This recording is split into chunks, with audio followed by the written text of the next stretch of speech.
ओम नमो भगवते वासुदेवाय नमः। दोस्तों, मैं हेमलता उपाध्याय आप सभी का अपने चैनल पर बहुत बहुत स्वागत करती हूँ। दोस्तों, आज हम सुनेंगे माघ मास महंत का अध्याय 4। श्री वशिष्ठ जी कहने लगे कि हे राजन, अब मैं माघ के उस महात्म को कहता हूँ जो कार्तवीर्य के पूछने पर दत्तात्रेय ने कहा था।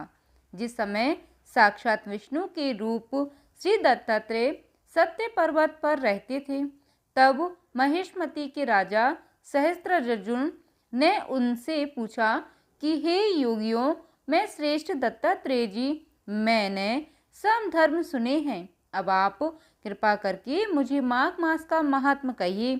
तब दत्तात्रेय जी बोले, जो नारद जी से ब्रह्मा जी ने कहा था वही माघ मास महात्म मैं तुमसे कहता हूँ। इस कर्म भूमि भारत में जन्म लेकर जिसने माघ स्नान नहीं किया, उसका जन्म निष्फल गया। भगवान की प्रसन्नता, पापों के नाश और स्वर्ग की प्राप्ति के लिए माघ स्नान अवश्य करना चाहिए। यदि यह पुष्ट व शुद्ध शरीर माघ स्नान के बिना ही रह जाए तो इसका रक्षा करने के से क्या लाभ। जल में बुलबुले के समान, मक्खी जैसे तुक्ष जंतु के समान यह शरीर माघ स्नान के बिना मरण समान है। विष्णु भगवान की पूजा न करने वाला ब्राह्मण, बिना दक्षिणा के श्राद्ध, ब्राह्मण रहित क्षेत्र, आचार रहित कुल, ये सब नाश के बराबर है। गर्भ से धर्म का, क्रोध से तप का, गुरुजनों की सेवा न करने से स्त्री तथा ब्रह्मचारी, बिना जले अग्नि से हवन और बिना साक्षी से मुक्ति का नाश हो जाता है। जीविका के लिए कहने वाली कथा, अपने ही लिए बनाए हुए भोजन की क्रिया, शूद्र से भिक्षा लेकर किया हुआ यज्ञ तथा कंजूस का धन, यह सब नाश के कारण है। बिना अभ्यास और आलस्य वाली विद्या, असत्यवाणी, विरोध करने वाला राजा, जीविका के लिए तीर्थ यात्रा, जीविका के लिए व्रत,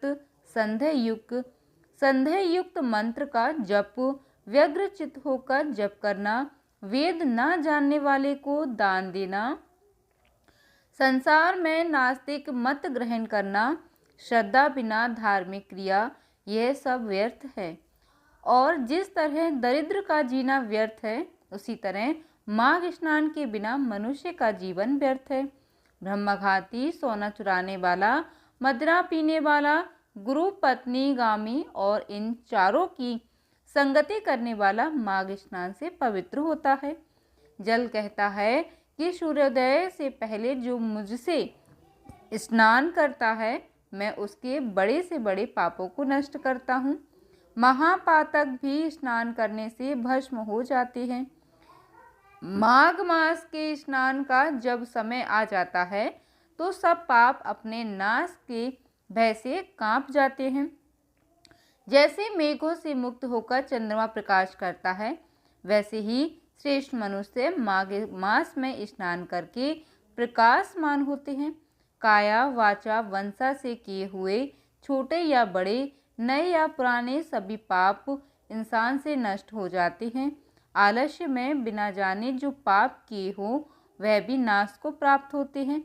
जिस तरह जन्म जन्मांतर के अभ्यास से आध्यात्मिक ज्ञान की प्राप्ति होती है, उसी तरह जन्मांतर अभ्यास से ही माघ स्नान में मनुष्य की रुचि होती है।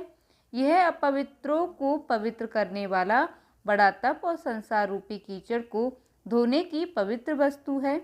हे राजन, जो मनवांछित फल देने वाला माघ स्नान नहीं करते, वह सूर्य चंद्र के समान भोगों को कैसे भोग सकते हैं। दोस्तों, इसके बाद दत्तात्रेय जी ने जो कुछ भी कहा वह आप अगले अध्याय में सुनेंगे। उम्मीद करती हूँ दोस्तों कि आपने कथा को प्रेम पूर्वक श्रवण किया होगा। आज की कथा में बस इतना ही। आगे की कथा हम सुनेंगे अध्याय 5 में। जब तक के लिए दोस्तों, राधे राधे, जय श्री कृष्णा। आपका बहुत बहुत धन्यवाद। जय माता दी।